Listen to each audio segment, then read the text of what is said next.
We live in RV full-time and today's moving day, so come check out our routine. This is when we first arrived to the new campground and my husband is parking the truck. Sometimes spots are a little tight and we get super close to trees or poles and it really freaks me out, but my husband is a professional at this point and it doesn't faze him at all. If it were me, I would literally do like a 100-point turn to get into this thing, but my husband pulls up twice and backs in perfectly. When we first started RVing, he had some experience pulling trailers, but nothing like this. The past year, he has completely mastered it. But don't get me wrong, we've had our fair share of experiences, and if you've seen the video of us getting stuck in a ditch the first day we bought our RV, you know exactly what I'm talking about.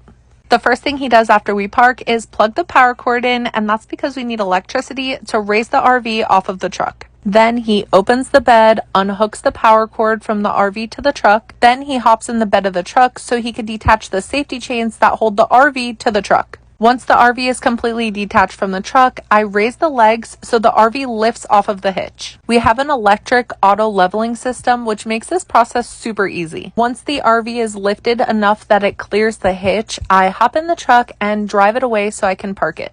This next part is where you see the auto leveling system. It's one of my favorite features, honestly. Here he is tucking up the power cord that connects the RV to the truck while we're towing it. And this part is super cool. All he does is click auto level. And if you watch it super closely, you can see it leveling itself on its own. So far, we have not had any issues with our auto leveling system, though that's not everyone's experience. Fingers crossed we don't have any problems because it's a great feature. Now it's time to connect the water hose. First he attaches it to the RV and then down to the water spigot. And of course he uncoils it and makes it all nice so it's not kinked. And we recently got this 3-chamber filter system, so he sets that up and makes sure it's standing. The last thing he does is connects the sewer hoses. We have 2 separate valves for hoses. The one at the front of our RV is for the first black tank and 2 gray tanks. And the one at the back of the RV is for 1 black and 1 gray tank. There's a Y-shaped connector that attaches both of the hoses from the RV into one hose that goes into the sewer. We also use those sloped sewer supports so our hoses don't lay on the ground. They're elevated and angled down to the sewer. This is by far the crappiest, pun intended, RV chore. But once it's set up, it's not dirty at all. You just pull the plug for whichever tank you're emptying and it drains right into the sewer. That was definitely something I was intimidated about at first, but it's really not that bad. Now that everything is set up, it's time to slide out the slides. The first one going out is the kitchen,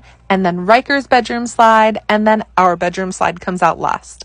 And on the other side, the last slide that's coming out is the one with our couch on it. The last thing I do is turn the ACs on, and that's it. We're ready to go. And because I bet you're curious, this takes us about an hour.